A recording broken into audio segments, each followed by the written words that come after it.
Assalamualaikum warahmatullahi wabarakatuh. Salam sejahtera untuk kita semua. Om Swastiastu, Namo Buddhaya, salam kebajikan, Sampurasun, Rahayu, Sagung Dumadi. Semoga seluruh makhluk hidup, baik yang kelihatan maupun yang tidak kelihatan di setiap ruang dan waktu, di semua tingkatan, senantiasa berbahagia. Segala puji hanya milik Allah, sang keberadaan, sang kehadiran, realitas hidup yang ada dalam diri kita, detak jantung kehidupan semesta yang sedang kita rasakan sekarang, sebagai napas yang mengalir dalam diri kita. Dia tidak pernah jauh dari diri kita, dia tidak pernah terkantuk, dia tidak pernah tertidur, senantiasa tekun mengurus dan mengatur seluruh kebutuhan makhluknya tanpa batas. Dia Maha Pengasih, Dia Maha Penyayang. Dia senantiasa mengajarkan kepada seluruh umatnya, seluruh makhluknya untuk senantiasa sadar. Dia tidak pernah menghukum kesalahan makhluknya. Dia tidak pernah mengazab kesalahan umatnya. Dia hanya mengingatkan supaya seluruh makhluknya senantiasa kembali pulang ke jati dirinya masing-masing. Ketika makhluknya mengalami penderitaan, sebetulnya penderitaan itu hanya indikator yang disampaikan beliau, bahwa sesungguhnya dia sedang berada dalam keadaan tidak selaras. Bahwa dia sedang berada dalam keadaan tidak mengalir bersama arus kehidupan. Bahwa di dalam dirinya masih ada penolakan. Oleh karena itu berulang kali saya mengatakan kepada para sahabat semuanya, bahwa kebahagiaan sejati itu tidak perlu dicari. Karena kebahagiaan sejati itu adalah kualitas alami. Tidak perlu dibuat, tidak perlu diciptakan. Singkirkan saja segala penghalang, maka sesungguhnya kebahagiaan sejati akan datang secara otomatis. Seperti kita menyapu tidak pernah mencari yang bersih. Menyapu itu hanya mencari yang kotor. Ketika dikumpulkan semua yang kotor, maka sisanya bersih. Itulah kebahagiaan sejati. Kebahagiaan sejati bersifat alamiah. Cinta itu juga tidak perlu diciptakan. Karena singkirkan saja penghalang cinta yang bernama kebencian, maka cinta itu akan hadir dengan sendirinya. Selama ini banyak yang tidak mengerti, seakan-akan segala sesuatu yang bersifat kualitas alami itu seakan-akan bisa diciptakan oleh kita. Oleh sesungguhnya itu adalah warisan dari semesta, cinta kasih semesta buat kita. Oleh karena itu, ngaji itu tidak perlu cari yang benar sebetulnya. Cari aja yang salah. Salah cara berpikir, singkirkan.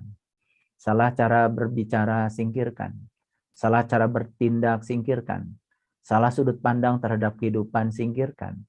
Maka sisanya sebetulnya akan muncul secara alami dari dalam diri kita sendiri. Sesederhana itu sebetulnya bagi mereka yang sadar. Oleh karena itu, para sahabat, dimanapun para sahabat berada, hadirlah di sana sepenuhnya. Sadari keberadaannya, sadari kehadirannya, yang sekarang sedang mewujud sebagai napas dalam diri kita. Napas masuk, napas keluar, napas masuk lagi, napas keluar. Dan napas itu adalah penghubung antara diri kita yang di dalam dengan diri kita dengan diri semesta yang tanpa batas. Jadi sebetulnya dengan menyadari napas, kita tidak akan pernah mengalami ilusi keterpisahan. Dengan menyadari napas, kita akan merasa bahwa diri kita bukan sebagai bagian dari keseluruhan, tetapi diri kita adalah keseluruhan itu sendiri. Dengan menyadari napas, kita tidak akan pernah merasa sebagai pulau kecil yang terpencil, yang dikelilingi oleh lautan penderitaan. Karena semuanya adalah keseluruhan. Ketika kita menyadari itu semua, maka disitulah sesungguhnya kedamaian, ketentraman, kebahagiaan, kesucian, kebersihan, keindahan, kemuliaan berkumpul berpadu. Itulah yang banyak orang tidak mengerti karena terlalu sibuk, ya. Pikirannya dibawa ke masa depan, terlalu sibuk pikirannya dibawa ke masa lalu, sementara dia tidak pernah bisa menggunakan kekuatan saat ini. The power of now, kekuatan saat ini luar biasa sebetulnya. Dan kekuatan saat ini sesungguhnya berada dalam napas kita. Oleh karena itu malam ini kita akan berdiskusi secara mendalam tentang rahasia napas. Hal yang terdekat yang berada dengan diri kita, yang banyak sekali orang tidak menyadarinya. Banyak sekali teknik-teknik untuk membuat kita sadar di semesta ini yang diciptakan oleh orang-orang yang kreatif, yang sering disebut dengan mindfulness. Jadi mindfulness itu L-nya cuma satu ya. Mindfulness. Bukan mindful. Kalau mindful L-nya 2. Jadi mindfulness itu justru ya akan membawa kita kepada the power of now. Banyak sekali teknik-teknik mindfulness. Kalau saya di komunitas saya selalu mengajarkan itu. Ya, ada teknik 4, 7, 9. Tarik napas dengan hitungan 4, tahan napas hitungan 7, kemudian buang napas hitungan 9. Bagi mereka yang belum terbiasa dengan mindfulness yang semacam itu, biasanya ngos-ngosan. Banyak orang mengira berat sekali tahan napas. Padahal tahan napas itu tidak berat. Sebenarnya yang paling berat itu adalah mengeluarkan napas secara perlahan, secara lembut, seperti kita mengantarkan tamu agung yang datang ke rumah kita sampai di ujung, ya, sampai tidak kelihatan lagi. Nah, teknik-teknik yang semacam itu akan membuat kita menjadi sangat responsif, tetapi tidak reaktif. Makanya orang-orang yang terbiasa dengan mindfulness, tekun untuk melatih diri dengan nafasnya, reaksi-reaksi terhadap apapun yang ada di luar biasanya positif, responsif tetapi tidak reaktif. Karena apa? Ada delay ya. Jadi kalau tarik napas hitungan 4, tahan napas hitungan 7, dan buang napas hitungan 9, ada delay ya. 9 kurangi 4 kan 5. Ada delay. Nah, delay itu sebetulnya yang menyebabkan kita selalu berada dalam keadaan sadar sepenuhnya. Nah, itulah yang akan kita diskusikan malam ini, para sahabat. Oleh karena itu, izinkan saya untuk menampilkan presentasi saya, supaya tidak sekedar bicara, ada yang bisa dilihat, sehingga dengan demikian diskusi kita akan semakin menarik ya. Semoga kita bisa menuntaskan beberapa episode dari apa yang saya sudah siapkan. Mari kita lihat slide yang pertama. Sengaja saya menampilkan tulisan ini supaya kita bisa membaca sama-sama dan kita bisa membahasnya secara mendalam dari kalimat per kalimat yang sudah saya tulis. Manusia saat melakukan kebaikan dan keburukan itu pasti dalam keadaan bernapas. Tidak pernah ada orang yang melakukan kebaikan tanpa bernapas. Tidak pernah juga ada orang yang melakukan keburukan tanpa bernapas. Semua perilaku kebaikan dan keburukan dilakukan oleh manusia yang bernapas. Dan itu semua harus dipertanggungjawabkan oleh manusia itu sendiri. Apa maksudnya tulisan ini? Mari kita lihat, fokus ke sini.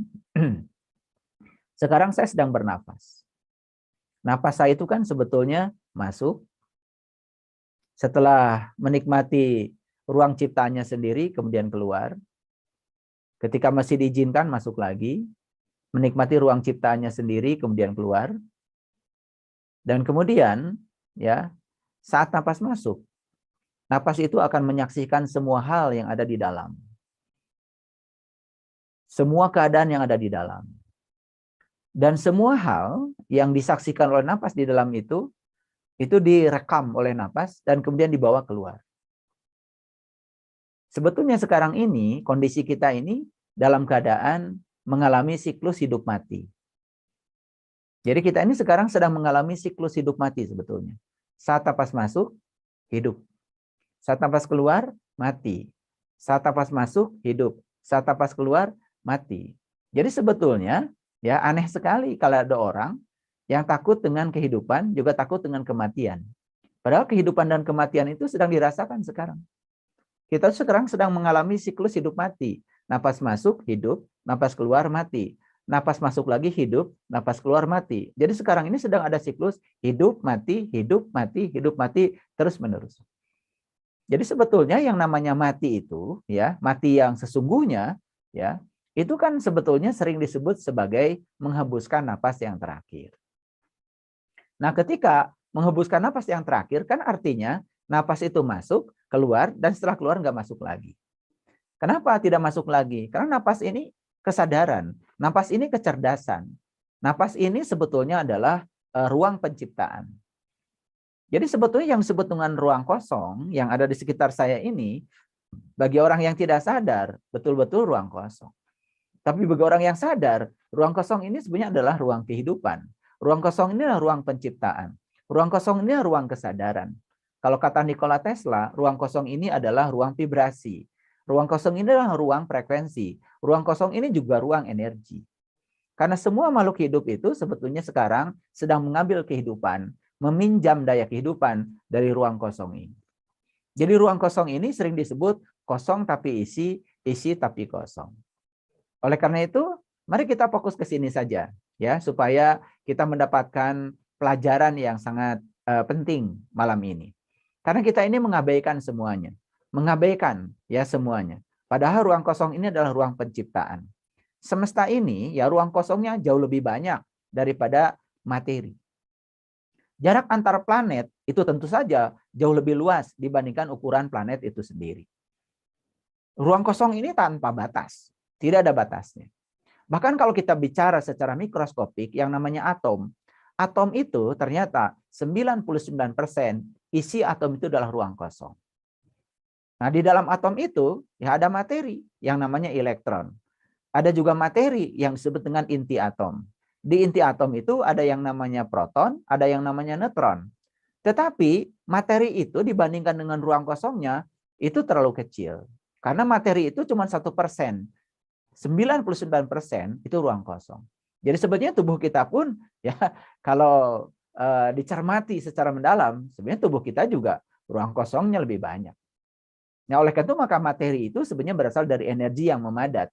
Jadi asal muasalnya materi kan sebetulnya adalah energi. Makanya materi dan energi itu menurut Einstein itu setara. Maka ada rumus E sama dengan mc². Itu adalah rumus yang menyatakan kesetaraan antara materi dan energi. Materi adalah energi, energi adalah materi. Nah, kita kan sering lupa bahwa ketika kita makan, sebetulnya yang dibutuhkan oleh kita kan bukan makanan. Yang kita butuhkan kan sebenarnya energi.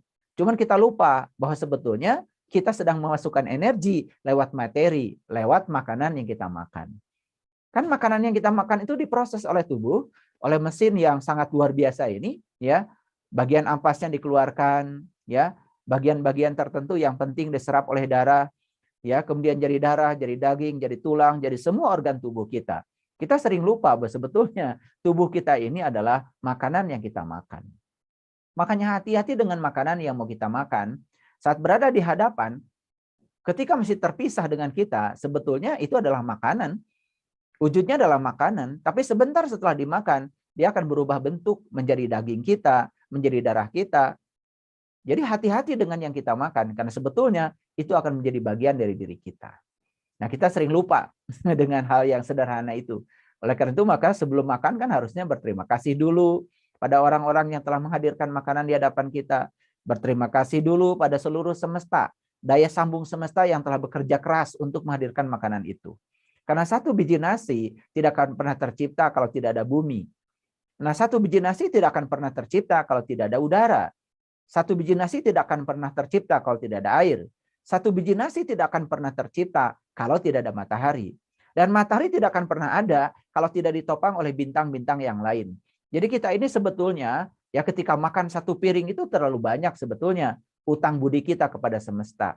Makanya aneh kalau orang habis makan, tidak menyadari bahwa sebetulnya dia dikasih energi oleh semesta lewat makanan yang dimakan, dan energi itu untuk melakukan usaha.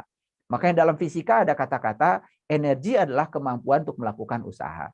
Jadi kalau habis makan kemudian tidur, habis makan kemudian malas-malasan, habis makan malah justru ya mengembalikan ya apa itu balas budinya dengan cara menyakiti orang lain, merendahkan orang lain, menghukumi orang lain. malah bukan membahagiakan orang lain, sebetulnya dia sedang tidak selaras dengan kehidupan. Nah, orang yang tidak selaras dengan kehidupan, sepanjang hidupnya tidak akan pernah menemukan kebahagiaan yang sejati. Baik para sahabat, ulangi lagi. Ya, saya sedang berbicara ruang kosong ini, dan ruang kosong ini adalah ruang kesadaran. Di sini segala sesuatu tercipta. Kita nanam bunga, tumbuh menjadi bunga yang indah. Kita nanam pohon, tumbuh menjadi pohon yang indah. Kita nanam apapun biji-bijian, tumbuh menjadi pohon yang subur. Kan semua tercipta di ruang kosong ini. Dan ruang ini dibutuhkan. Karena kalau tidak ada ruang, bagaimana semua bisa tercipta?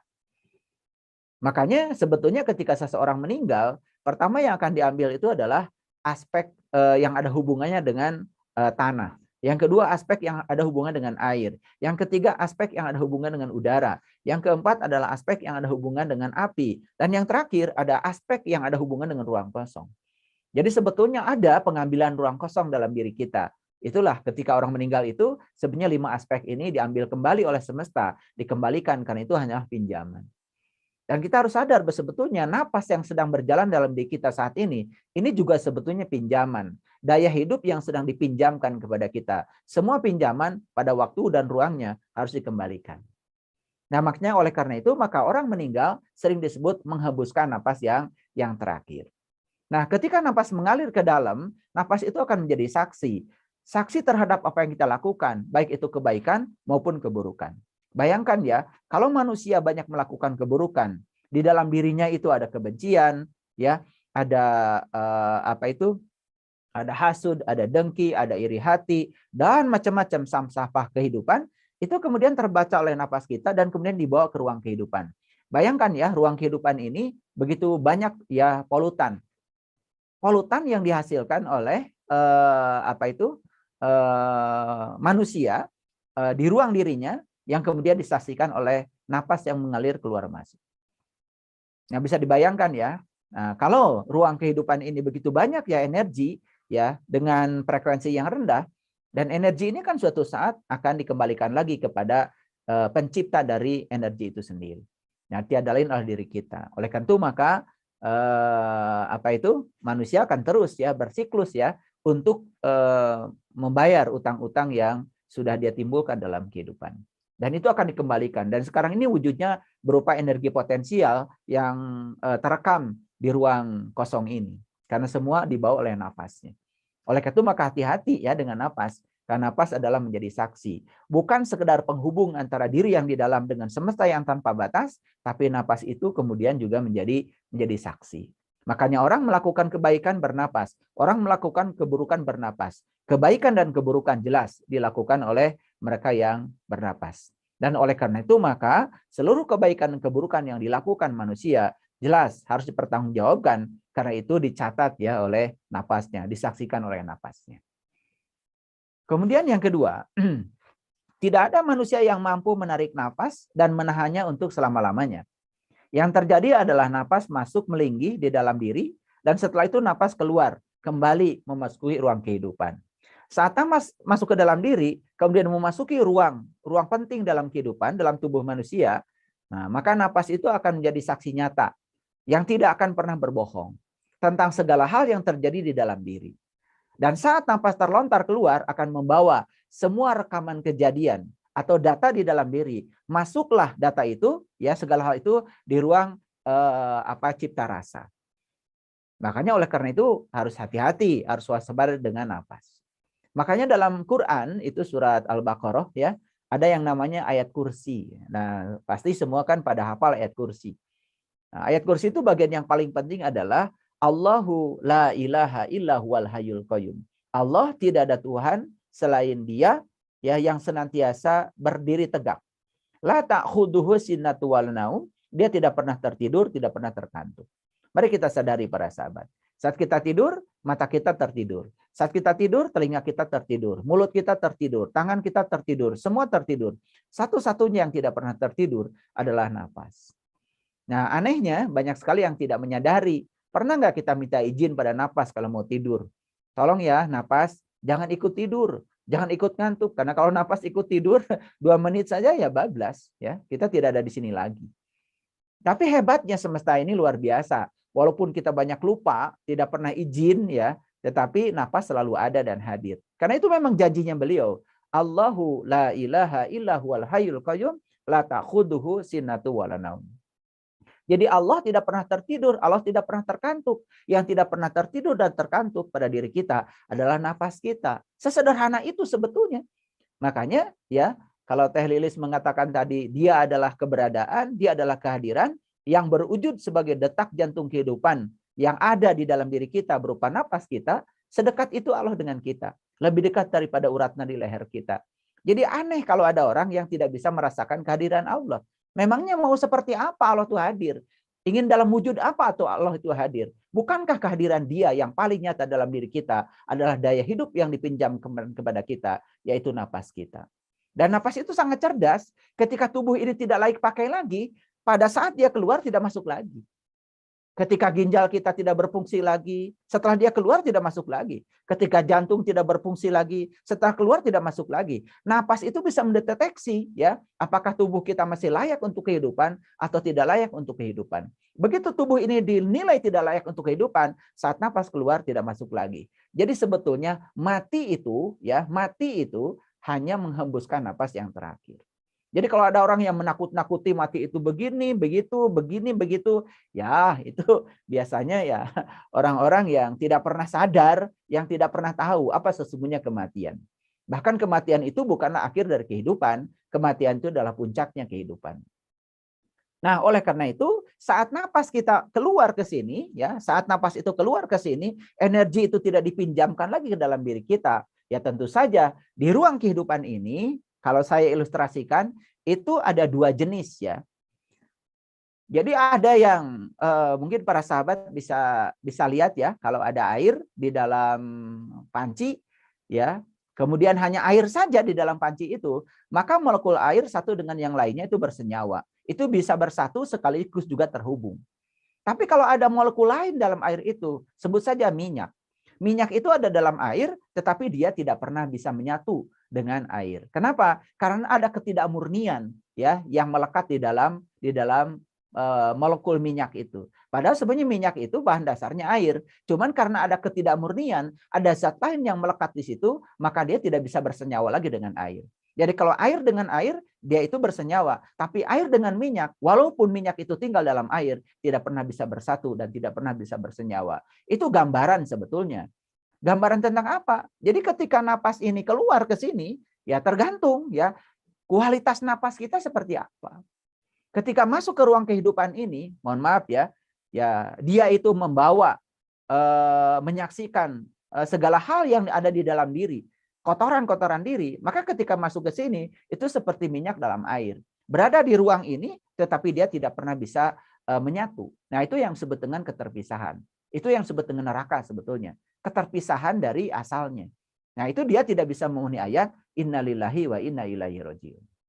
Oleh karena itu maka hati-hati dengan kehidupan supaya kita bisa menjaga kesucian diri agar ya yang dibawa oleh napas ini ke sini itu adalah kesucian yang ada di dalam diri. Nah, kesucian itu sebetulnya adalah ketika kita bisa kembali ke jati diri kita sendiri. Nah, oleh karena itu maka saya berulang kali mengatakan bahwa penderitaan yang dialami oleh manusia sebetulnya karena dia menyimpang dari sejatinya diri. Nah, itulah yang kemudian menimbulkan rasa bersalah dan lain-lain. Dan kemudian ya manusia gelisah ya dengan apa yang dilakukannya. Nah, kegelisahan itu karena penyimpangan. Itu yang disebut dengan dosa. Jadi para sahabat ya, sekali lagi saya ingin menitik beratkan di sini ya. Jadi ketika napas masuk ke dalam diri, ya itu sebetulnya sang hidup itu sedang menikmati rumah ciptanya sendiri.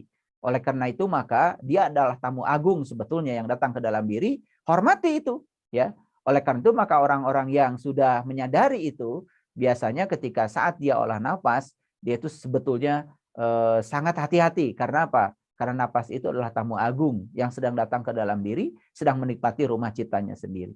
Ketika nafas itu keluar, maka dia antarkan, itu seperti dia mengantarkan tamu agung. Makanya itu yang disebut dengan teknik mindfulness. Jadi kalau di komunitas saya, teknik mindfulness ini menjadi primadonanya untuk selalu dilatihkan. Jadi makanya sebelum tidur saya melatihkan, bangun tidur saya melatihkan.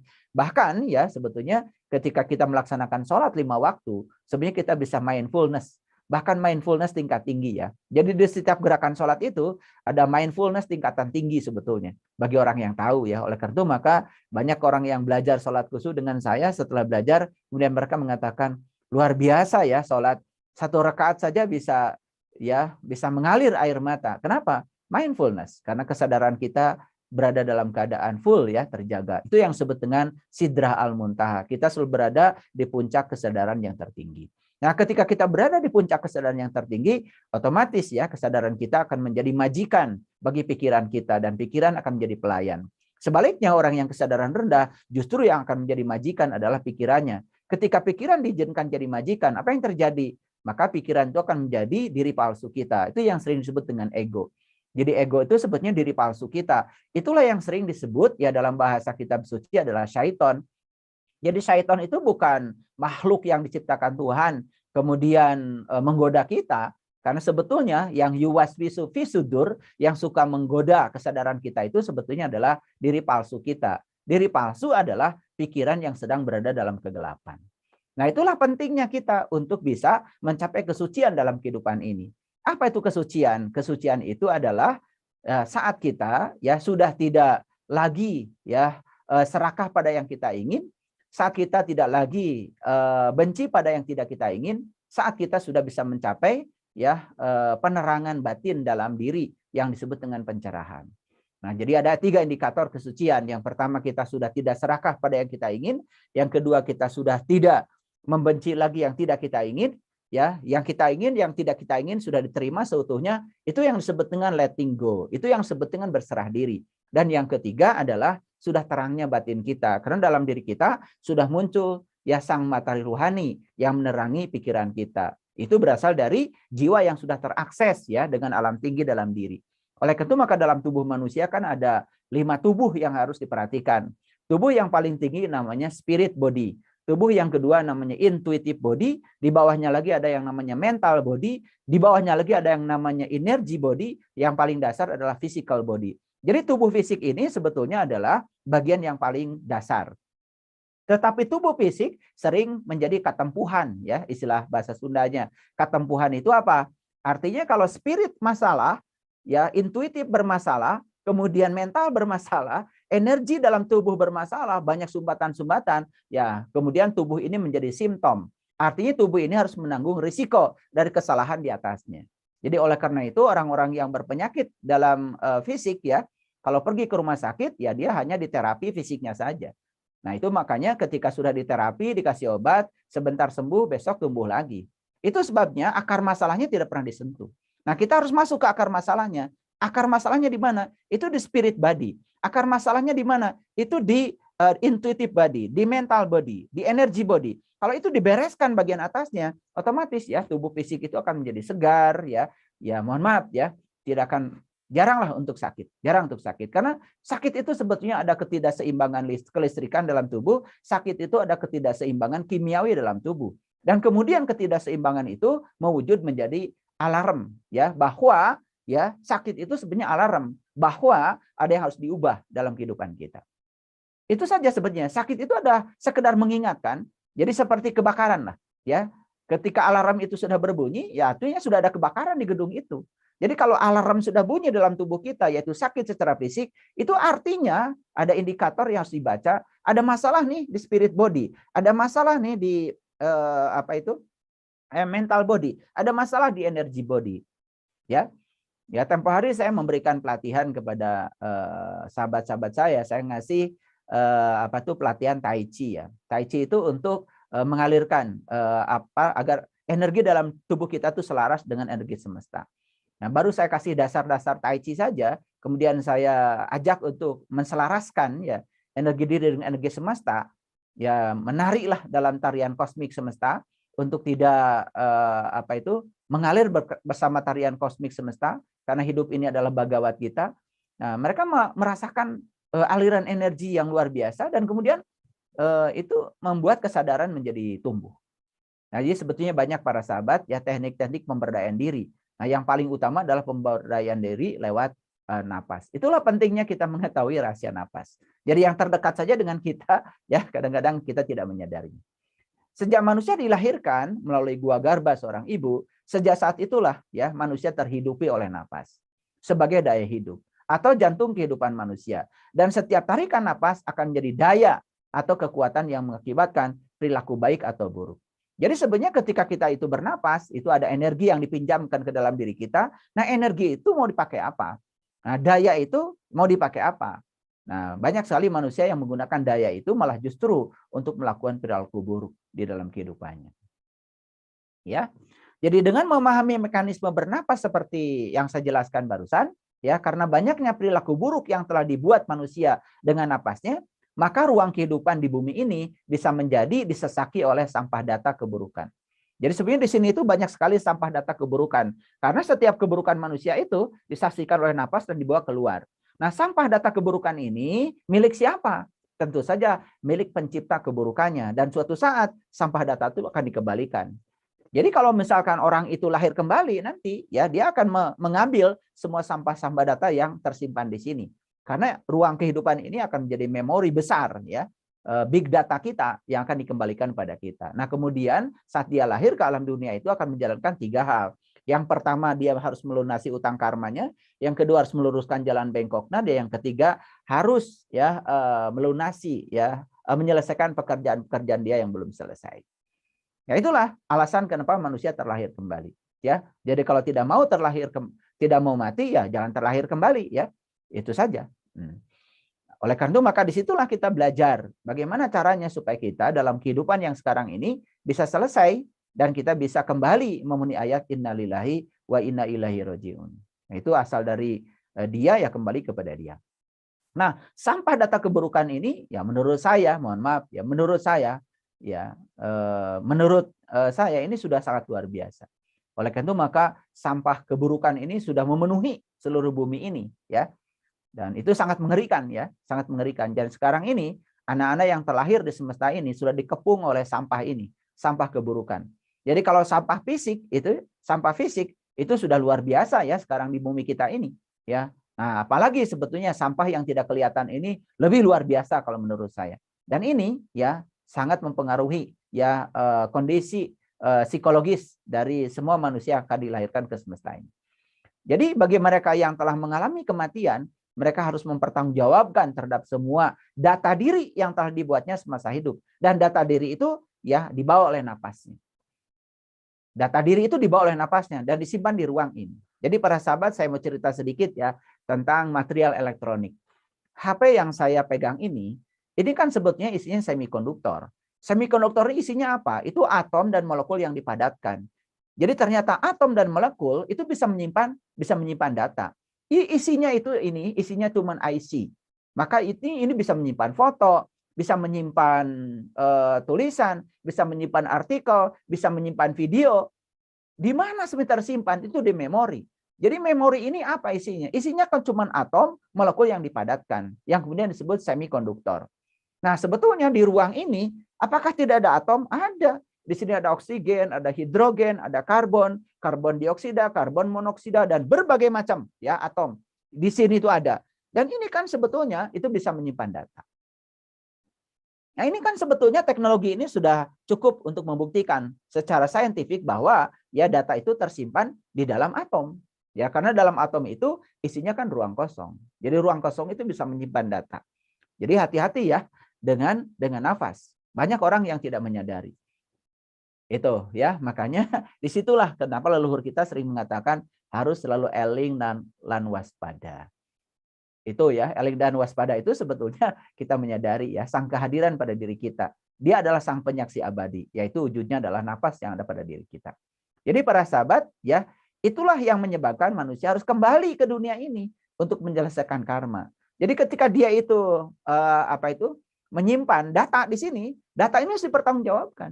Dan untuk mempertanggungjawabkannya dia harus balik lagi supaya data ini dikirimkan lagi ke dia. Itu ya. Jadi yang namanya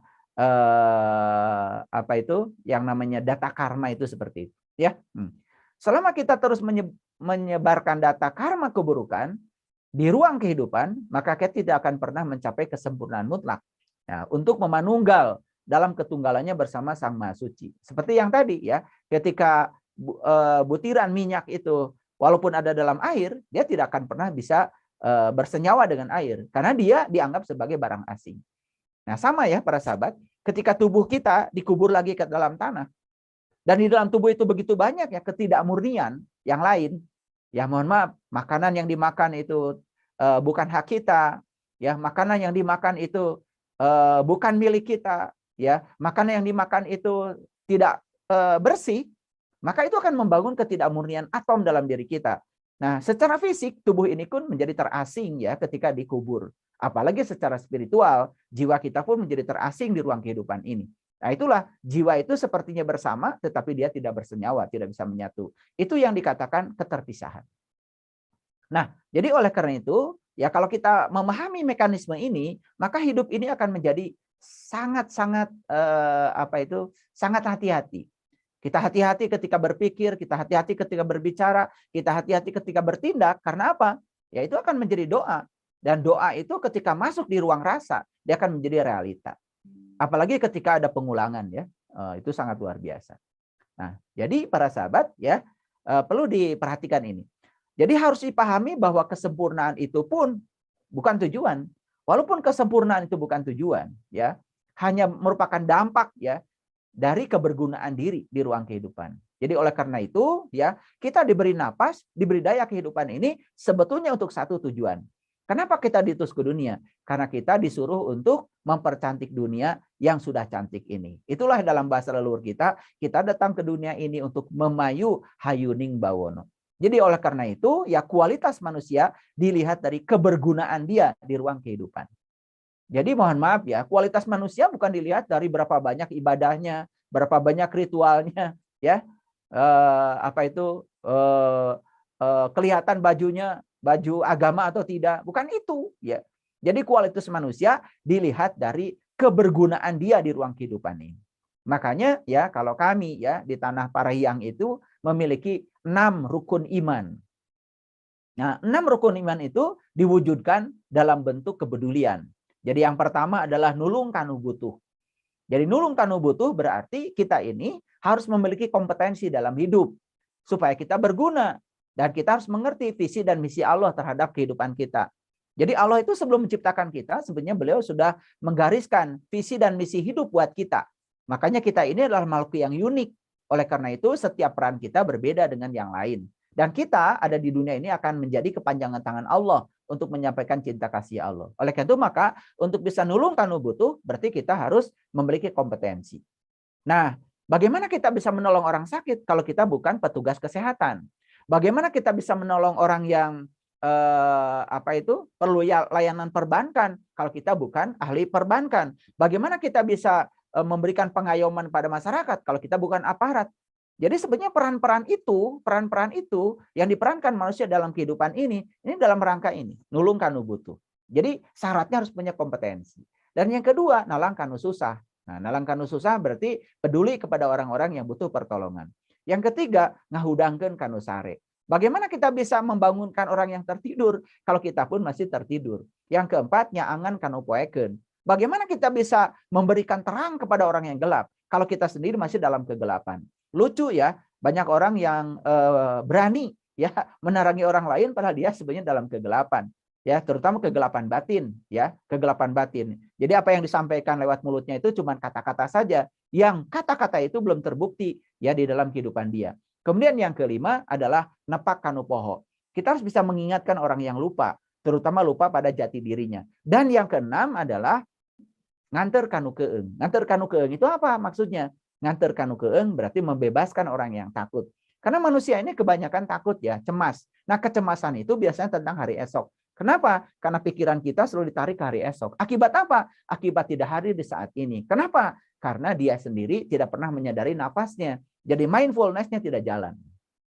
Nah, ini sebetulnya saya hanya memicu aja pikiran para sahabat supaya cerdas sedikit ya, sehingga dengan dipicu oleh kata-kata saya ini semoga ada keinginan untuk begitu ya, keren ya napas gitu ya. Jadi oleh karena itu maka pilihan bijaksana jika selama kita bernapas terus ya menjadi pelayanan kehidupan. Jadi kita ini sebetulnya dalam hidup ini harus menjadi pelayan kehidupan. Itulah kenapa ya Ada hadis yang mengatakan kullu amrin dzibalin la yubda'u bihi basmalah fahuwa aqta. Setiap pekerjaan yang tidak dimulai dengan basmalah putus tidak menjadi amal. Apa maksudnya? Kita harus mengerti visi Allah untuk kita. Kita harus mengerti misi Allah untuk kita. Nah, oleh karena itu maka setiap manusia itu jenius di bidangnya kalau dia bisa menemukan personal genius zone-nya. Ikan itu jenius ya dalam bidang renang. Monyet itu jenius dalam bidang memanjat. Tentu saja ketika ikan disuruh memanjat, maka ikan akan kelihatan idiot. Sama seperti monyet disuruh berenang, akan kelihatan idiot. Nah, ketika manusia kelihatan idiot, dalam tanda kutip, sebetulnya karena dia belum menemukan personal genius zone-nya. Dia belum menemukan ya peran apa sebetulnya yang dititipkan Allah ke dalam dirinya. Saya percaya setiap manusia itu jenius di bidangnya. Kalau dia bisa menemukan passion-nya dia bisa menemukan personal genius zone-nya. Nah, oleh karena itu maka meniti ke dalam diri itu akan menemukan sebetulnya saya itu di mana ya cocoknya. Saya berkarya di bidang apa cocoknya. Gitu. Makanya ada orang yang kemudian berkarya di sini gagal, berkarya di sini gagal, berkarya di sini gagal. Sebenarnya karena dia tidak pernah menyadari bahwa sebetulnya bidang itu tidak cocok untuk dirinya. Nah, kalau di saya ada treatment khusus ya untuk orang-orang yang semacam itu, ya kita bantu supaya dia bisa menemukan personal genius zone-nya, supaya dia menemukan passion-nya ya, sehingga dia bisa menemukan visi Allah untuk dirinya. Nah, sehingga ketika sudah dia menemukan visi Allah untuk dirinya, dia itu hidupnya digerakkan oleh Allah. Karena banyak orang yang hidupnya digerakkan oleh ketakutan, kecemasan, bukan digerakkan oleh Allah. Pengakuan di mulutnya saja dia di-driven oleh Allah, pada sebetulnya yang menggerakkan dia itu hanyalah ketakutan. Orang bekerja karena takut kekurangan, orang bekerja karena takut anaknya ke sekolah. Ya walaupun dia mengatakan di-drive oleh Allah, sebenarnya dia di-drive oleh ketakutannya sendiri. Makanya apa yang terjadi? Like attracts like. Jadi dalam hidupnya dia akan menemukan yang serupa dengan yang ada di pikirannya. Jadi like attracts like itu, maka kita akan menarik yang serupa dalam kehidupan. Itu yang disebut dengan hukum tarik-menarik. Nah itu bahaya ya hukum tarik-menarik itu, karena itu nyata. Jadi kalau kita tidak bahagia di dalam, maka kita akan menarik ketidakbahagiaan dari luar. Makanya bahagia dulu, maka sukses akan datang. Bukan sukses dulu baru bahagia akan datang. Itu yang ketukar. Jadi tidak usah ya bahagia itu menunggu teman datang. Bahagia aja dulu. Insya Allah teman akan datang. Karena kalau kita sudah bahagia, teman-teman pasti rindu untuk datang. Kan itu keren ya. Nah itulah kenapa bahagia dengan senang berbeda. Kalau bahagia itu sebetulnya adalah kondisi pikiran. Kalau senang itu sebetulnya saat kita mendapatkan yang kita ingin. Jadi senang itu beda dengan bahagia. Nah selama ini kita keliru mengartikan bahagia itu apa yang disebut dengan senang oleh kita. Kita punya rumah baru, itu senang, itu bukan bahagia. Karena bahagia itu tidak bergantung pada ada atau tidak adanya rumah. Bahagia itu tidak bergantung orang baik atau tidak baik kepada kita. Karena bahagia artinya adalah kita sudah tidak konflik dengan diri kita sendiri. Barangkali itu ya, Teh Lilis. Ya, saya hanya menampilkan satu slide aja. Sebenarnya saya sudah menyiapkan 11 slide, tapi mungkin kuliahnya sampai besok pagi ya. Nah, ini aja satu slide saya tampilkan, semoga bisa diskusi kita lebih dalam lagi. Hatur nuhun ya. Assalamualaikum warahmatullahi wabarakatuh. Alhamdulillah, terima kasih Ayah Guru. Ini memang sungguh sangat luar biasa. Jika kita bisa menyadari nafas, tentunya kita bisa merasakan kehadiran Tuhan dalam diri kita. Namun ada beberapa catatan yang saya tulis. Dengan memperhatikan nafas, maka kita akan mengamati aliran pikiran kita sendiri, Ayah. Begitu ya? Ya, memang. Ya. Jadi meditasi itu sebetulnya kita menjadi pengamat bagi diri kita sendiri. Terutama pengamat bagi gejolaknya pikiran kita. Jadi awalnya ketika kita meditasi di tingkat awal, kita memperhatikan napas. Nah, ketika kita sudah memperhatikan napas, selanjutnya ya kita mengizinkan, membiarkan pikiran kita untuk menampilkan, mengekspresikan dirinya. Biarkan aja. Karena nanti kalau kita tonton ya semua yang ada di pikiran itu, maka suatu saat tontonan itu akan sirna dengan sendirinya. Ketika sudah sirna tontonan itu, yang muncul adalah kesadaran. Nah, seperti kita nonton film sebetulnya. Itu sebabnya banyak yang salah ketika meditasi. Karena dia melawan pikiran. Bahkan ada yang mengatakan, kosongkan pikiran, kosongkan pikiran. Itu salah banget, itu berarti belum mengerti meditasi. Bagaimana pikiran bisa dikosongkan? Karena pikiran itu sebetulnya seperti anak kecil, Teh Lilis. Jadi kalau anak kecil sedang main-mainan, ya, ketika direbut mainannya, tentu akan nangis, ya. Itu seperti itu, ya, gambaran tentang pikiran.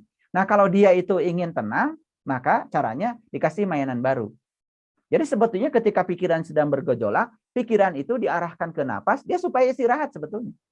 Itu mainan dia itu adalah napas. Gitu. Tapi kalau pikiran itu sudah difokuskan pada napas, dia juga masih bermain-main dengan dirinya sendiri, nggak usah dilawan. Nggak usah dihukumi, nggak usah dikutuk, kita jadi pengamat bagi pikiran kita sendiri. Itu namanya mindfulness. Nah, ketika pada ruang waktunya, sebetulnya ya kita itu akan menemukan sebuah kesadaran di situ. Nah, sampai menemukan kesadaran bahwa sebetulnya saya bukan pikiran, saya bukan tubuh, tapi saya adalah yang mengamati pikiran dan tubuh. Nah, itulah yang akan membawa kita kepada ruang kehidupan baru, di mana kita akan terjebak oleh diri kita yang palsu, yaitu pikiran tadi. Ya, pikiran yang suka menciptakan substansi kepedihan emosi. Nah, itu makanya jangan pernah mengidentikan diri sebagai pikiran. Gitu, itu pentingnya, ya. Nah, itu belajar meditasi, meniti ke dalam diri, ya. Sebetulnya dalam tradisi semua agama itu punya kekhasan meditasi. Mohon maaf ya, bagi para sahabat yang beragama Islam, di Islam sendiri sebetulnya ada meditasi itu, cuman istilahnya bukan meditasi. Ada yang namanya muhasabah, ada yang namanya apa itu tafakur, ya istilahnya aja yang berbeda. Tapi intinya adalah bagaimana kita memposisikan diri bahwa sebetulnya kita adalah pengamat bagi diri kita sendiri. Itulah munculnya kesadaran. Itu. Alhamdulillah. Terima kasih Ayah Guru, sangat mewakili dari banyaknya pertanyaan yang timbul dalam diri saya. Dan seperti halnya saya mengutip kata-kata dari salah satu lagu Ayah bahwa dengan nafas kita bersedia, seharusnya kita bersedia mengalir bersama keinginan Tuhan ya Ayah. Kalau Ya, jika memang kita bisa menyadari itu ya, betul ya. betul, betul. Makanya kan penderitaan itu adalah indikator bahwa kita tidak selaras dengan kehidupan. Penderitaan itu adalah tanda bahwa kita belum mengalir dengan kehidupan. Penderitaan itu adalah tanda atau alarm bahwa kita masih ada penolakan terhadap kehidupan. Nah, sebetulnya ya dengan kita sering menyadari nafas, ya seperti itu, ya kemudian kita semakin dalam, semakin dalam, semakin dalam, lalu kita akan tahu bahwa kita ini bukan siapa-siapa, kita tidak tahu apa-apa, kita tidak punya apa-apa, dan kita juga tidak tahu apa-apa, itu yang akan menyebabkan betapa mudah kita untuk angkat tangan. Makanya ada kata-kata bijak ya, kalau kita angkat tangan, maka Tuhan turun tangan. Tapi kalau kita turun tangan, maka Tuhan angkat tangan. Jadi sebetulnya biarkan Tuhan turun tangan, maka kita angkat tangan. Apa artinya? Nah, disitulah kita menyerahkan segala urusan kepada Dia. Nah, ketika segala urusan diserahkan kepada Dia, apa yang terjadi? Yang terjadi kita tidak merasa diri kita bisa, maka Dia akan turun tangan. Saat turun tangan, maka disitulah yang disebut dengan wa yarzuqhu min haitsu la yahtasib. Ada energi yang tak terbatas yang bekerja. Nah, itu yang selama ini tidak pernah kita berdayakan. Makanya di atas pikiran masih ada kecerdasan yang melampaui pikiran. Cuman banyak yang belum bisa menggunakan itu, ya, sehingga hidupnya menjadi serba terbatas. Itu, Betul, terima kasih ya Guru. Namun pada malam ini saya pun mengundang Ibu Bapak yang ingin bertanya atau menyampaikan apresiasi atau menyapa Ayah Guru, dipersilahkan bisa lewat chat atau raise hand. Oke, mangga. Untuk penanya pertama saya sampaikan kepada Bapak Sulaiman Iman. Silakan Pak. Tolong dibantu Kang Yudi untuk di-unmute. Assalamualaikum warahmatullahi wabarakatuh ya. Waalaikumsalam warahmatullahi wabarakatuh. Silakan Pak Sulaiman. Ya. Mau nanya Ayah, bagaimana caranya untuk tafakur asal agar dapat mengetahui bagaimana jalan napas yang benar. Oke. Baik ya Pak Sulaiman, ya. Tentu saja ya kalau saya menjawab di sini ya cuman sekedar tanya jawab. Tapi kalau mau datang ke tempat saya nanti akan diajarkan secara langsung praktek-prakteknya. Ya. Jadi ya, maka Nabi Muhammad sendiri kan mengatakan mut anta qabla mut. Belajarlah kamu mati selagi hidup. Kan orang mati itu tidak bernapas. Orang mati itu tidak melihat, orang mati tidak mendengar, orang mati tidak bicara, orang mati tidak bernapas, bahkan orang mati tidak berpikir. Nah itu ya dalam ajaran Jawa tuh ada mengatakan harus belajar mati sajroning urip. Nah kita sebetulnya punya patron-patron itu. Nah itu sebetulnya teknik tafakur yang sebenarnya. Kita tafakur itu bukan diam di pinggir pantai, kemudian cuman memperhatikan itu ini gitu ya, nggak bisa ya. Nah, disitulah pentingnya ada guru yang bisa mengarahkan kita untuk meniti ke dalam. Sehingga kita menemukan fokus. Nah, ketika kita sudah bisa belajar mati selagi hidup, apa yang terjadi? Kita akan menemukan fokus baru. Di mana cahaya cahaya ilahi yang ada dalam diri itu mulai bersinar. Nah, saat cahaya itu bersinar, maka pikiran kita pun tercahayakan oleh sinarnya. Maka pikiran itu akan menjadi tunduk pada kesadaran kita. Itulah sebenarnya tafakur yang sebenarnya yang diajarkan dalam Islam. Cuman kebanyakan orang ngomong tafakur, tapi prakteknya tidak mengerti. Nah, jadi kalau Ayah Sulaiman mau belajar itu ya tinggal datang aja ke tempat saya, nanti diajarkan praktek-praktek yang menuju ke sana. Terima kasih. Iya, mohon doanya guru dan sampai sana. Baik. Assalamualaikum. Terima Waalaikumsalam kasih warahmatullahi Ayah wabarakatuh. Sulaiman atas pertanyaannya. Ditunggu lagi apabila ada ibu bapak yang hendak bertanya kepada ayah guru.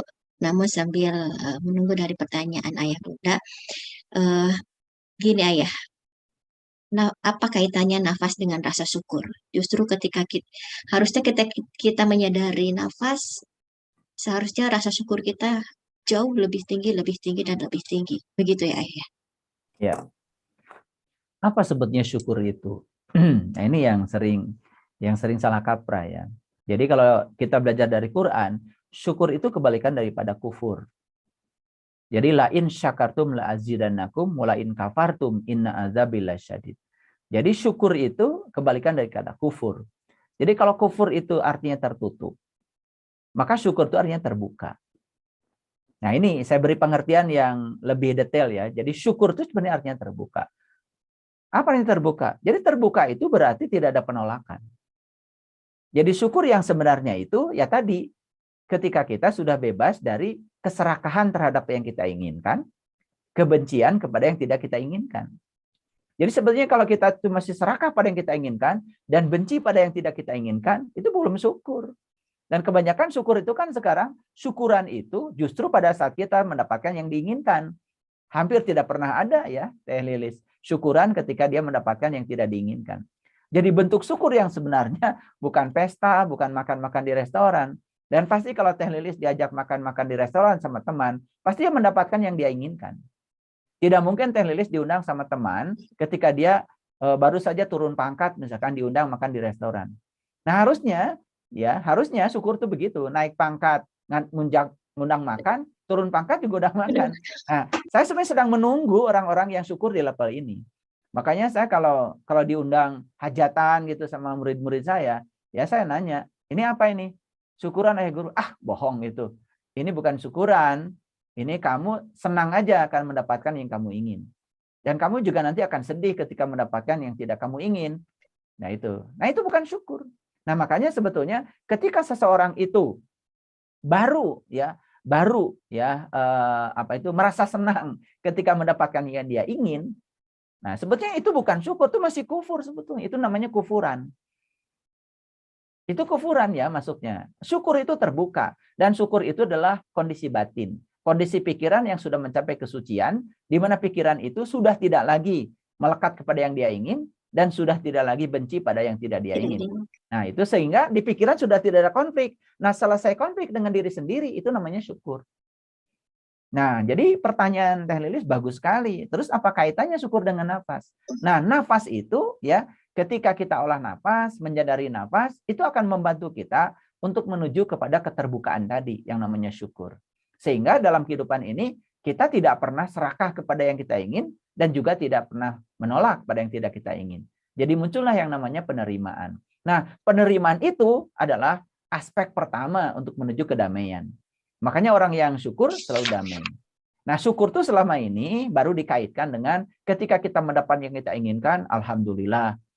Makanya Nabi sendiri kan mengatakan, ketika kamu mendapat yang diinginkan, ucapkan alhamdulillah. Yang tidak diinginkan pun ucapkan alhamdulillah, kan sebetulnya begitu. Jadi alhamdulillah itu segala puji milik Allah. Artinya kalau kita mengakui bahwa sebetulnya apa yang terjadi di belakangnya ada kehadirannya, ya akui semuanya.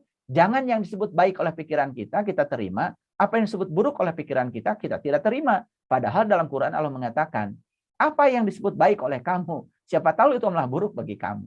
Dan apa yang disebut dengan buruk oleh kamu, siapa itu baik bagi kamu. Seperti tadi malam saya menjelaskan tentang lumpur ya.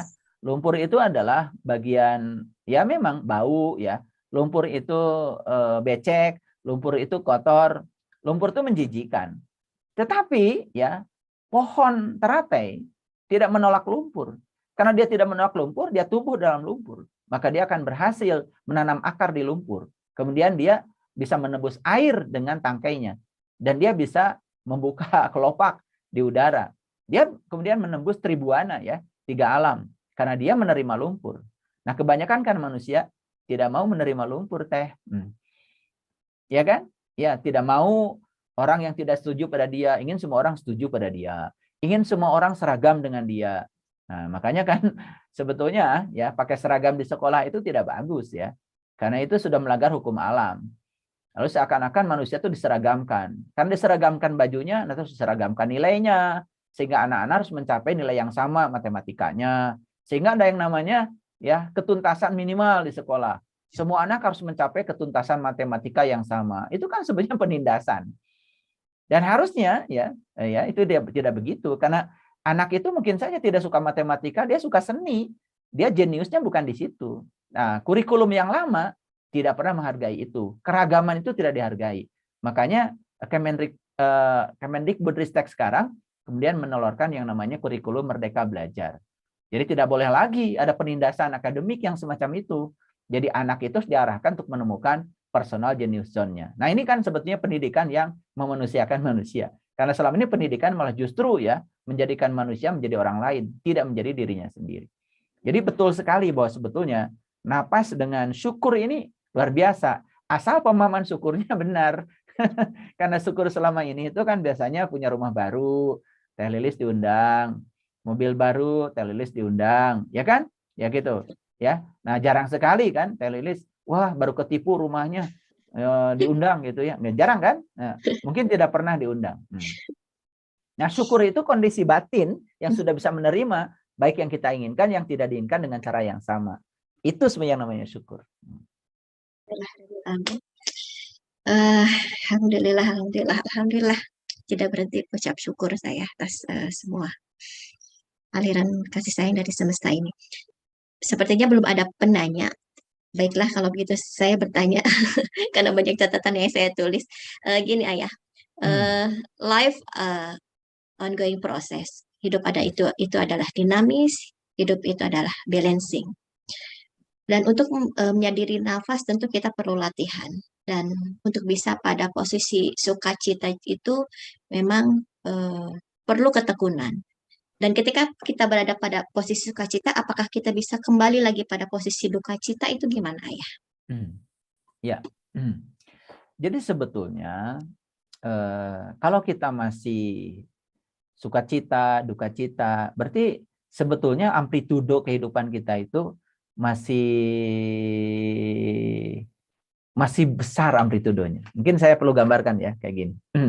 Saya mohon izin, saya mau share screen biar pertanyaan Teh Lilis dijawab dengan mudah ya. Oke. Baik, jadi sebetulnya kan ada yang namanya gelombang. Nah, kalau kita bicara gelombang itu kan begini, gelombang itu. Nah, kan bicara gini. Gelombang, ya. Nah, jadi yang namanya amplitudo ini. Ini namanya amplitudo. Jadi amplitudo itu adalah simplangan maksimum. Nah, jadi kalau kita ini masih begini, cut ke atas, turun ke bawah, cut. Nah, ini berarti kita masih diperbudak oleh dualitas. Nah, ini kan sebetulnya disebut dengan bukit, ya. Oke. Nah, ini kan disebut dengan lembah ya. Lembah. Nah, ketika di bukit disebut aja sukacita gitu. Ya. Ketika lembah disebut aja duka cita kan gitu. duka cita. Nah, kenapa masih ada sukacita dan duka cita? Karena kita masih membiarkan diri kita terbawa oleh oleh gelombang. Itu sama seperti rumah kita yang kemudian digetarkan oleh gempa. Gempa itu kan sebenarnya getaran yang merambat. Jadi di kedalaman laut tertentu ada getaran yang dirambatkan lewat mediumnya tanah, sehingga rumah kita ikut begini. Ya, ketika kita masih begini, itu namanya destruktif. Itu pasti akan mengalami kehancuran. Nah, tugas kita dalam hidup ini adalah sebetulnya melemahkan amplitudo, Teh. Jadi sebenarnya kalau bisa ya dikurangilah jadi itu. Nah, kalau bisa lagi ya lebih kurang lagi lah. Lebih gini. Kan gitu. Betul. Nah, kalau bisa ya datar aja gini. Nah, ini yang disebut dengan tadi sudah selesai dengan diri sendiri. Nah, sebetulnya kalau masih sukacita, duka cita, sebenarnya kita ini masih terjebak oleh dualitas. Nah, itu sebabnya di Quran surat Al-Balad kan ada kata-kata begini. Wahadainahu najdain. Aku telah berikan 2 jalan loh, yaitu bukit dan lembah. Awas, kamu jangan memilih bukit, jangan memilih lembah. Maka Allah menawarkan, tidakkah kamu mencoba jalan mendaki? Nah, jalan mendaki itu berarti kita harus menuju kepada keluasan supaya jadi luas. Nah, orang yang luas jadi luas. Maka dia yang sudah luas. Dia tidak ada penghukuman, ya tidak terjebak baik buruk, tidak terjebak benar salah. Nah, itu artinya sudah datar. Nah, di titik inilah yang namanya kebijaksanaan. Ini dalam bahasa fisika, ini sebenarnya entropinya sudah 0 ini. Entropinya sudah 0. Ini yang dikatakan muslim itu. Jadi muslim itu adalah orang yang sudah mencapai entropi sama dengan 0. Itu artinya dia sudah selesai dengan dirinya sendiri. Bahkan bahagia pun sudah tidak digantungkan pada orang lain. Gitu. Bahagia itu tidak digantungkan pada ada dan tidak ada yang di luar. Jadi bahagia itu sudah selesai dengan dirinya sendiri. Nah, sehingga tidak pernah merengek-rengek untuk dicintai, merengek-rengek untuk diberi perhatian, karena dia sudah jadi sumber cinta. Gitu. Nah, orang yang sudah seperti itu, nah ini udah datar nih. Jadi sebenarnya buat apa kita belajar meditasi, belajar spiritual? Sebetulnya belajar spiritual itu mengecilkan amplitudo. Gitu. Jadi kita harus bisa mengukur nih. Nah, kalau amplitudonya nggak mengecil, mohon maaf ya, tahajudnya banyak, sholatnya banyak, baca Qur'annya one day wajud, tapi masih gini, itu ada yang salah tuh belajar. Berarti kita tidak belajar kesadaran. Jadi saya belajar kesadaran tuh sebetulnya kita sedang mendekatkan puncak dengan gelombang supaya tidak terlalu tinggi.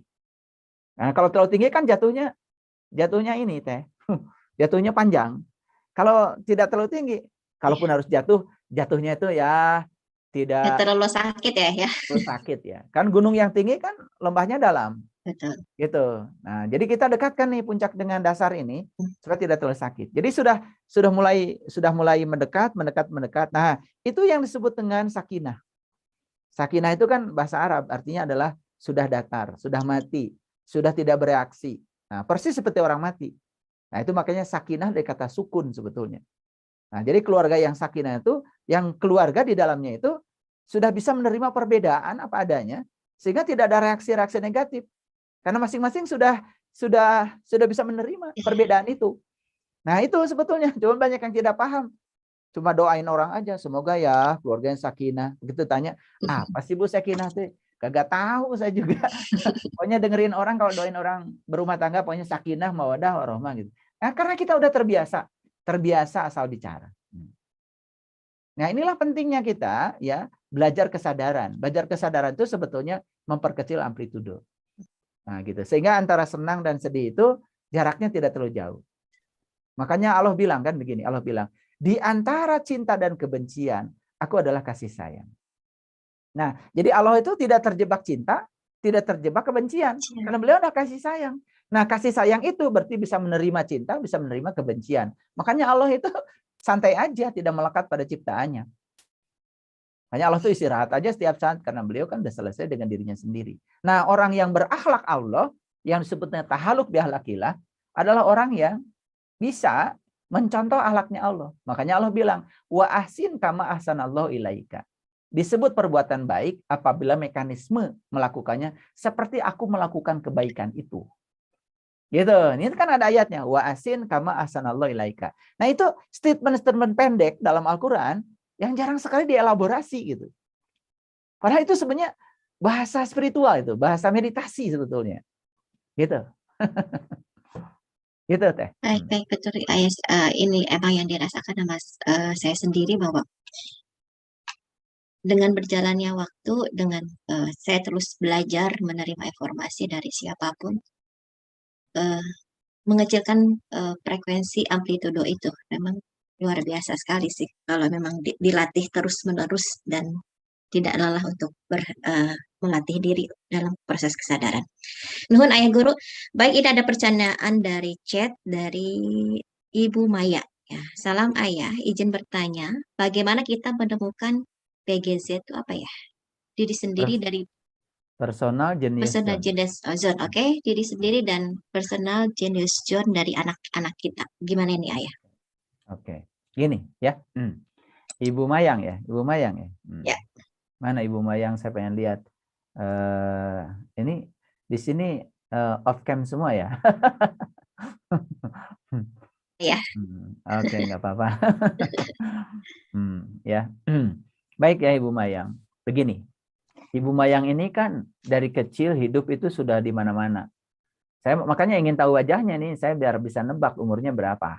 Yang mana tuh Bu Mayang? Mana Oke. nih Ibu geng daster ya? Oh ya, oh, ya, nggak apa-apa, nggak apa-apa.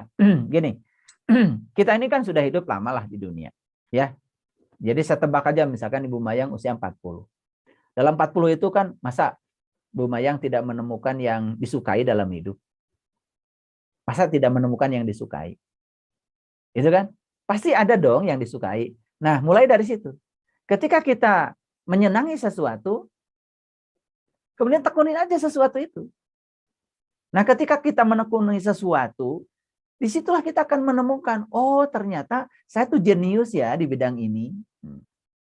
Ini contoh. Saya punya, ada orang yang tidak sekolah, salah satu di komunitas saya. Tidak sekolah, nulis juga tidak bisa. Dan dia kalau pegang orang ini, dia tuh bisa tahu, oh ini kayaknya sakitnya ini. Bahkan saya tes ya.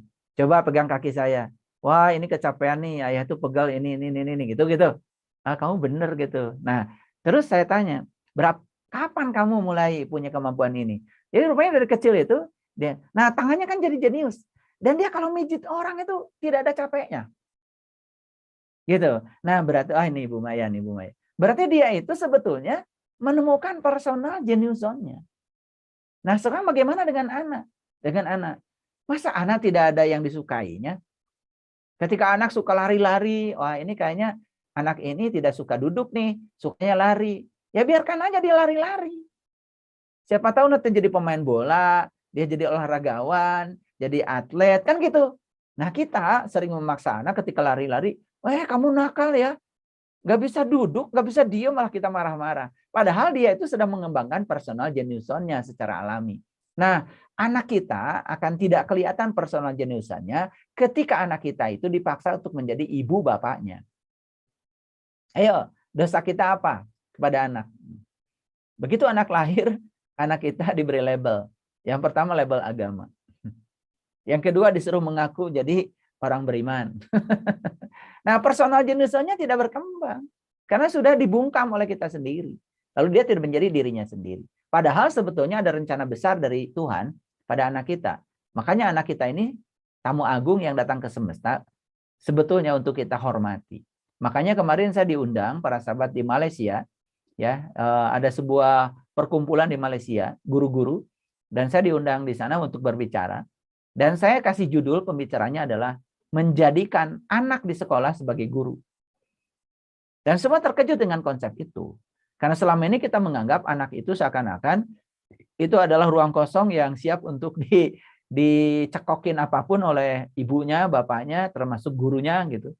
Makanya anak tidak suka pesantren, paksa aja masuk pesantren. Padahal dia bukan personal genius.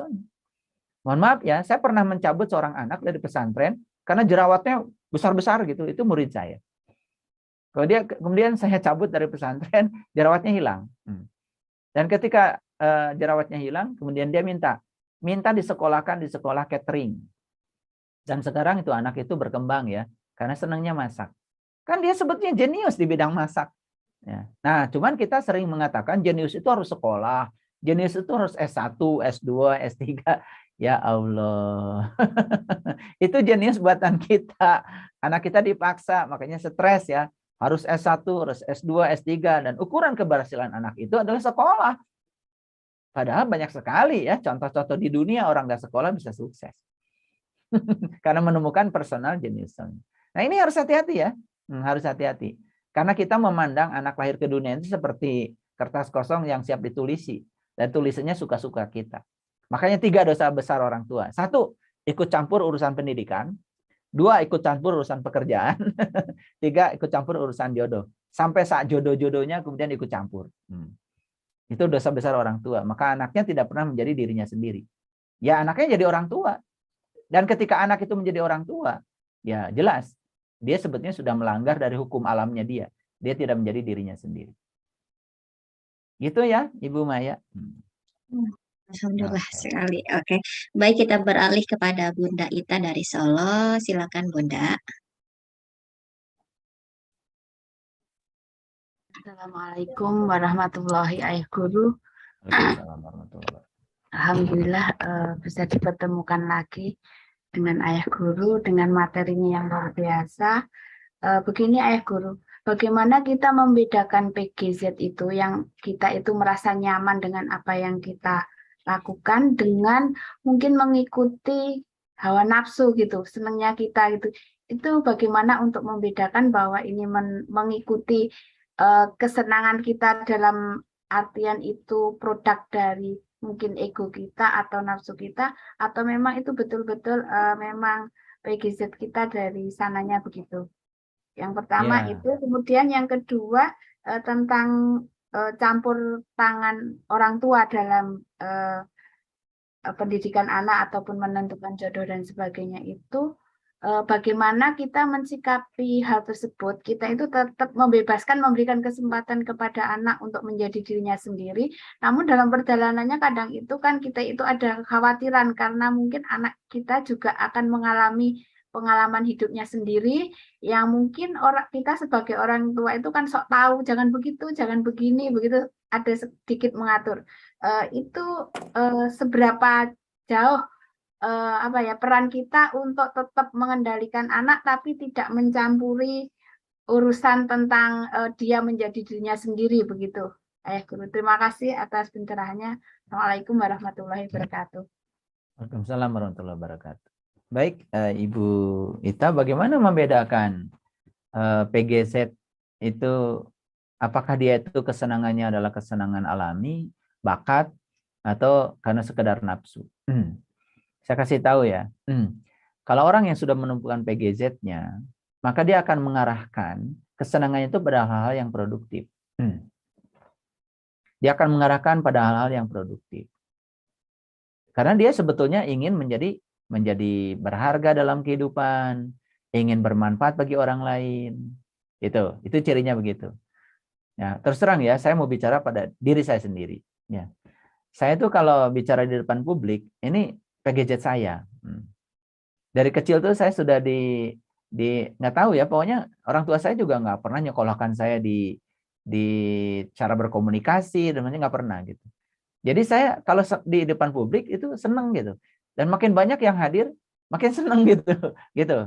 Jadi makan grogi itu tidak ada. Nah disitulah saya kemudian merasakan bahwa, oh jangan-jangan ini adalah passion saya, itu PGZ saya.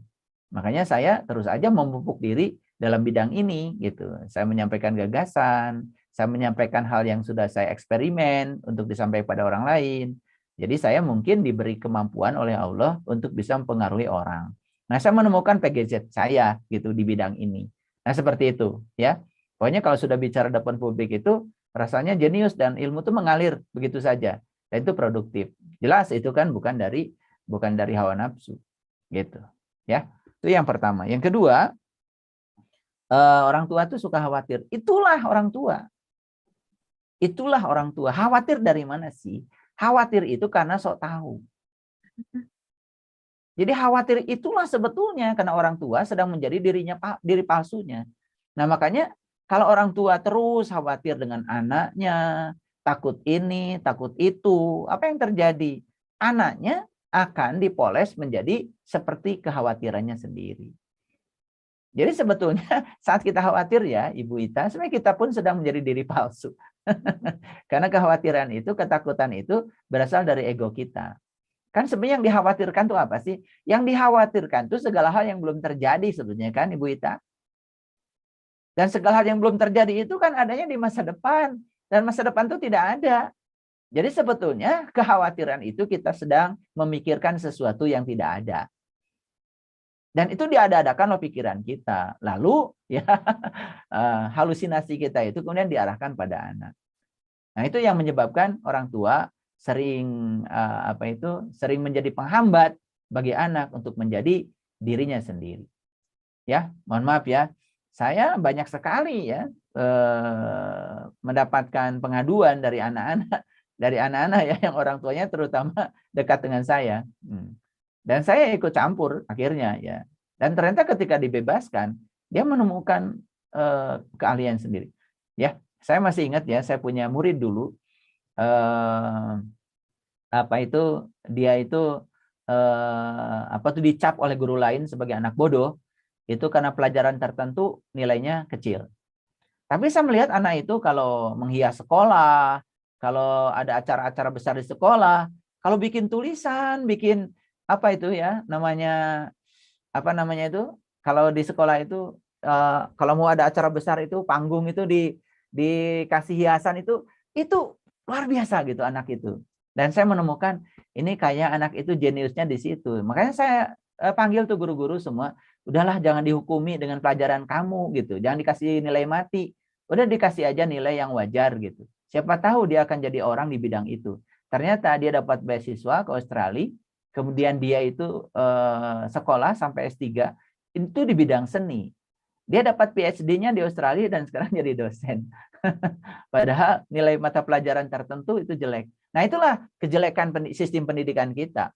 Semua anak harus bisa segala. Matematika harus bagus, kimia harus bagus, padahal dia nggak suka. Itu sama saja dengan ikan ya, diukur dengan ukuran monyet.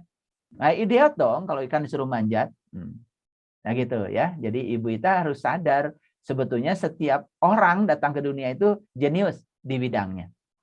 Ada yang jenius bikin lotek, loteknya enak, ya. Sambil goyang pantatnya bikin lotek. Emang jenius di situ dan loteknya enak gitu. Kenapa harus sekolah? Emang dia diperankan untuk memberikan layanan makanan enak kepada orang lain. Nah, itu khawatir kita karena dia tidak sekolah. Nah, saya kasih tahu ya, sekarang ini, mohon maaf ya, perguruan tinggi yang oleh masyarakat disebut perguruan tinggi hebat, ternyata hanya bisa menyalurkan orang sesuai bidangnya itu 20%. Dan 80% itu tidak bekerja sesuai dengan bidangnya. Jadi kenapa orang tua masih memaksakan anak harus ini, harus itu. Bahkan anak tidak mau kuliah dipaksa kuliah oleh orang tuanya. Bahkan kuliah di tempat yang sesuai dengan keinginan orang tuanya. Saya sedang menangani ada pasien saya. Dia itu dipaksa menjadi dokter.